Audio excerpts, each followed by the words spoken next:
Avataro išvaizda. Pirma dalis.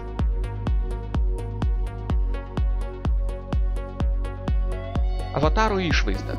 Virtualiame pasaulyje jūsų avataras gali turėti bet kokią išvaizdą. Nebūtinai žmogaus. Tai gali būti filmo, pasakos ar bet koks kitas jūsų sugalvotas personažas. Kiekvienam antro gyvenimo atvejui galima turėti savo nepakartojamą išvaizdą. Šią išvaizdą galima susikurti pačiam arba įsigyti virtualiose parduotuvėse, jau pilnai sukomplektuota arba dalimis.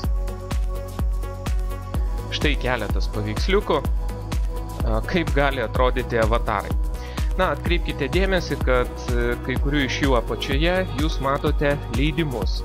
Pavyzdžiui, šį avatarą būtų galima kopijuoti, modifikuoti, tačiau jo nebūtų galima perduoti kitiems. Štai dar keletas pavyzdžių. Jūs galite turėti drugelio avatarą arba gėlytės avatarą. Štai zuikis. Ir kai kurie galbūt net ir blockbusterių avatarai.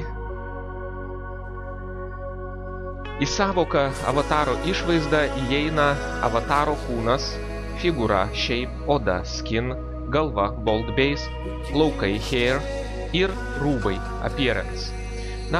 Reikia paminėti, kad šiuo atveju terminas bold base, galva, tai reiškia galvos viršugalvio oda, kuri būna po plaukais. Taip patikslinsiu šitą terminą.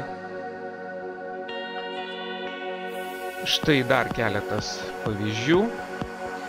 Šiandien virtualiuose pasauliuose, juos simuliuojant, labai populiaru naudoti mesh objektus, skaitant mesh kūnus. Laikoma, kad tai yra kokybiškesni, realistiškesni kūnai. Kai užregistruojame avatarą, jam iškart padovanojama tam tikra išvaizda – kūnas, oda, rūbai. Tačiau, kai ką nesudėtingo, paprasto, visiškai nesunkiai gali susikurti ir virtualaus pasaulio pradinukas, pavyzdžiui, figūra. Virtualaus pasaulio viduje esamomis priemonėmis galite susikurti avataro figūrą, formą angliškai shape, avataro odą, skin, avataro plaukus, hair, avataro akis, eyes. Norėdami susikurti avataro figūrą, odą, plaukus arba akis, programos lango apačioje spragtelėkite komandą inventorė. Aplankų sąraše atraskite aplanką body parts, kūno dalis. Dešiniu pelės klavišu spragtelėkite aplanką body parts, kūno dalis, išrinkite new body parts. Dešiniau išsiskleidusiame sąraše nurodykite, ką konkrečiai kursite.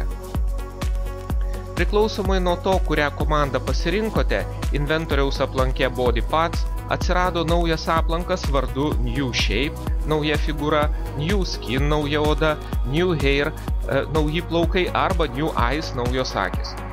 Sukurkite naujam aplankui pavadinimą ir paspauskite klavišą Enter.